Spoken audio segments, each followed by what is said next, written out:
Bagunceiro é você. Você é bagunceiro.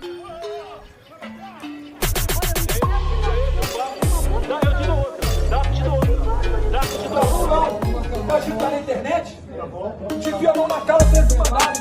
Perco o mandado.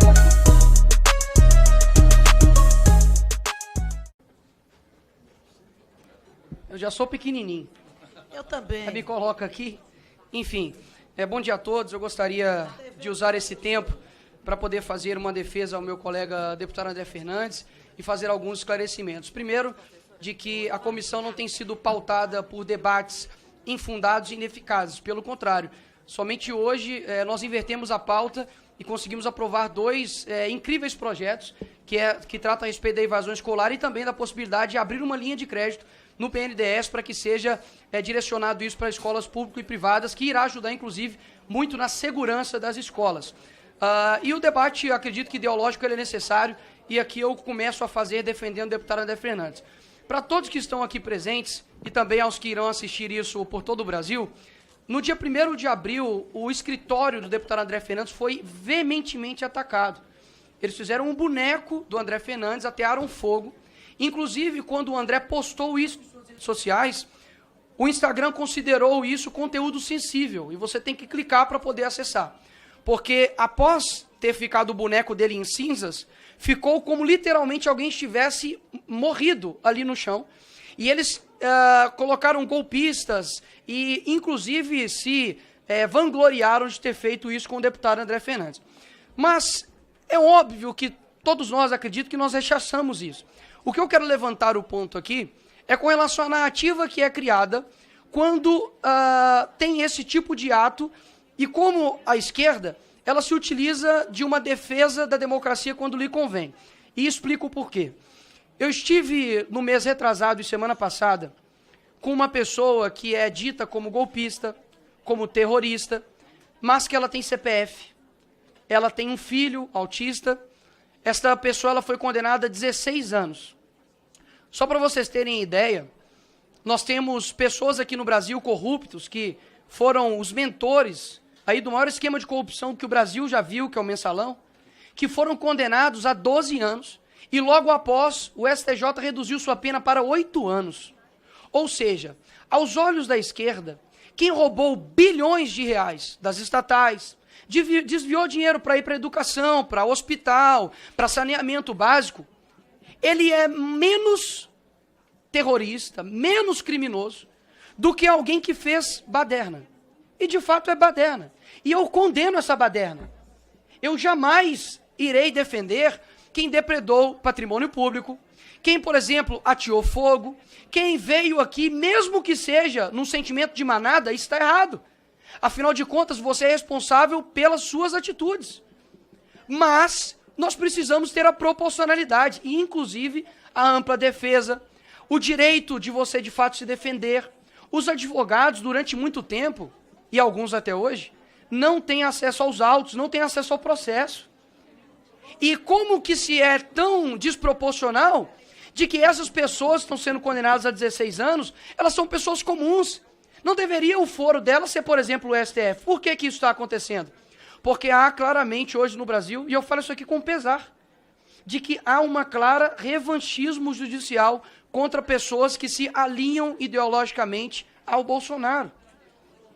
Nós temos hoje no Brasil vivendo uma anormalidade.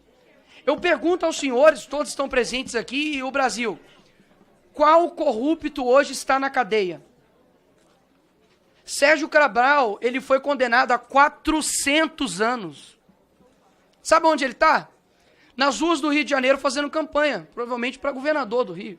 E olha que se continuar do jeito que está, vira, porque até então uma pessoa que estava no presídio há pouco tempo virou presidente. Então o precedente já tem. O que eu quero chamar a atenção aqui de todos é... Pela ordem, como que nós... presidente. O que, deputada Alice? Fazendo a defesa. Ele é o presidente. Sim, vai lá, pode fazer. Qual a ordem? Qual seria o artigo? Até de apelar ao presidente desta comissão, que pediu para usar o tempo de liderança. Ao fazer isto, o tipo de discurso que está fazendo sem discutir. Vossa Excelência... Qual a questão de ordem? Porque ele está... Você tem que ver o artigo. Está no tempo de liderança dele, ele se inscreveu, então está defendendo. Ok. A senhora é a próxima, inclusive. Só liberar, por gentileza. Obrigado, senhor presidente. Para poder fazer a defesa do André Fernandes, eu simplesmente não preciso falar somente do aspecto do André Fernandes, eu preciso contextualizar. E é isso que eu estou fazendo aqui, contextualizando o porquê a defesa do deputado André Fernandes. E me impressiona que quando você não é contra o mal, você coopera com ele. Então, muito me espanta quando a esquerda ela não consegue denunciar o mal. Eu já vi aqui em diversos momentos aqui dessa casa, ministros de Estado não conseguir denunciar o mal que eu acredito que acontece, por exemplo, na Venezuela. É só colocar assim no YouTube, para quem está assistindo, coloca assim, ó, tanque de guerra Venezuela. Você vai ver literalmente tanque de guerra passando sobre civis na Venezuela. Inclusive a própria ONU, que tanto eles utilizam para poder dizer que é uma verdade infindável de uma organização, já condenou os atos tanto da Venezuela quanto da Nicarágua. Então eu deixo aqui mais uma vez a minha solidariedade ao senhor André Fernandes e deixar aqui evidente, claro, cristalino, de que nós estamos vivendo de fato uma cegueira ideológica, onde por conta de A defender A e B defender B, nós não conseguimos atacar o mal. Saibam que aquilo que nós precisamos como representantes do povo fazer é termos coerência. Coerência quando um errar, falar que errou. Eu nunca defendi nenhuma pessoa que depredou o patrimônio público aqui nesse Congresso. Vocês nunca irão me ver ir a vias de fato de agressão. Se algum dia eu falei palavrão na minha vida, se foi filmado, eu peço desculpas. Mas não me recordo, tanto aqui nessa casa ou com nenhum colega.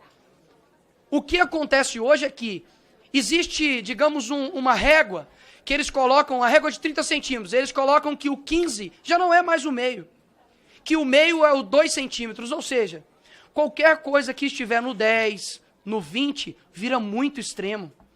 Então, quando, por exemplo, você defende a legalidade do processo, para que pessoas como as pessoas do dia 8 não sejam taxadas de terrorismo e tenham penas aplicadas a elas exorbitantes, que ultrapassam da normalidade nossa jurídica, isso se chama extremismo. Eu não acredito que isso seja extremismo.